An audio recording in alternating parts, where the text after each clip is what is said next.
here that we had to pursue a number of the big questions that we've been asking. How did these documents end up here? Why did those documents end up here? What specifically is within those documents? And to the big question of criminality, was this terrible, terrible record keeping, or were these documents in places where they should not have been because somebody knowingly and willfully took them there, somebody knowingly and willfully wanted to destroy government documents or put them in an unauthorized location or conceal them or transmit them to somebody who should not have had them?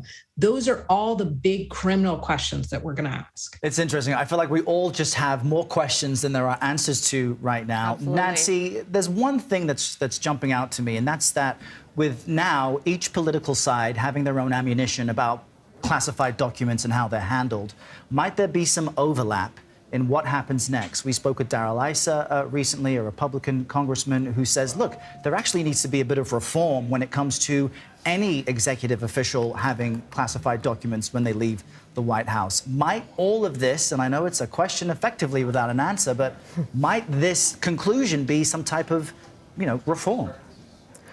It's certainly possible. We've seen repeated cases now of high office holders leave office and take classified documents with them, either wittingly or unwittingly. The challenge here is that the Trump case is much farther along than this case. This has been percolating for 2 months. The Trump case has been percolating for 2 years. So they're moving along two very different tracks. I think it's also important to point out here the choices that were made by the Attorney General, Merrick Garland, who is really bending over backwards to make sure that there is not even a hint of any kind of political bias here. The first thing he did, which he didn't have to do, was he appointed a Republican-appointed, Trump-appointed U.S. attorney, one of only 2 left in the United States, John Lausch in Chicago, to look into this initially. He didn't have to do that, but he clearly felt that appointing someone who had been first tapped by former President Trump would make it clear that there was no political interference here.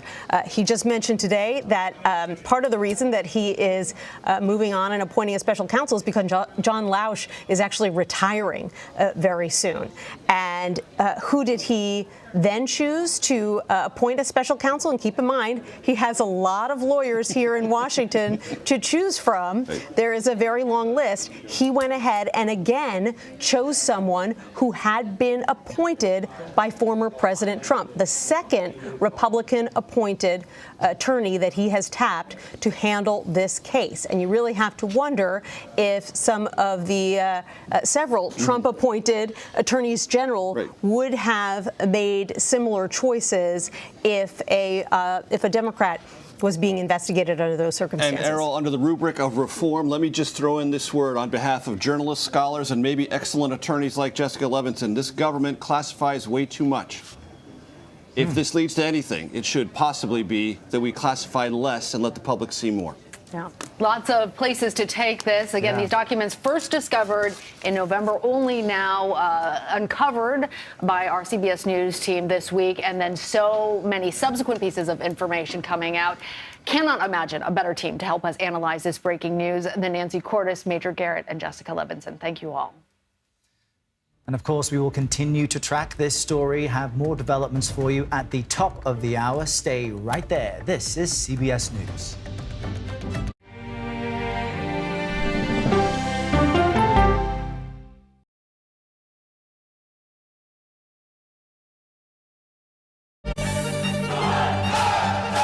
Original documentary from CBS reports tensions rising between a powerful country and a vital island. The supply of this technology came grinding to a halt. The world would grind to a halt. Absolutely. As Taiwan faces threats and aggression, Taiwan is on the front line, and we understand our responsibility as a democracy. We cannot fall. CBS News examines whether they can defend themselves. Putin, Ukraine, China, Taiwan, there are manifestations of the battle between autocracy and democracy. And that is a fight that we're all engaged in. Defending Taiwan, now streaming on the free CBS News app.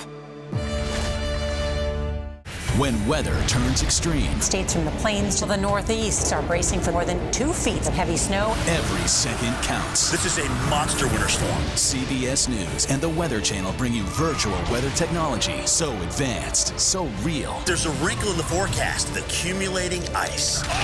You'll have time to get prepared. Take precautions before you head out. Feel the forecast on the CBS Evening News with Nora O'Donnell.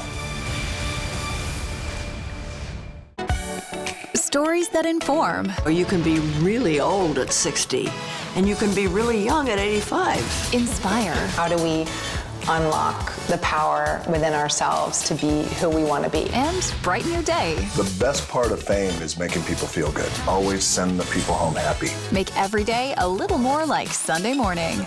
Here comes the sun. Stream now on the free CBS News app. An original documentary from CBS Reports. The carnage in our nation's schools has become painfully repetitive. Not one more child! School shootings have parents fighting mad. I promised my daughter I was going to fight. It's going to keep on happening. And teachers taking lessons in how to fight back. This is an exercise. We approach it as it's you or them. It shouldn't have to be your teacher's job to protect your life. But will the battle over gun control People are afraid that they're going to lose their gun rights altogether. be the hardest lesson of all? The exercise, you're having to shoot at an adult. Are you prepared to have to kill one of your students? Guns in the Classroom, now streaming on the free CBS News app.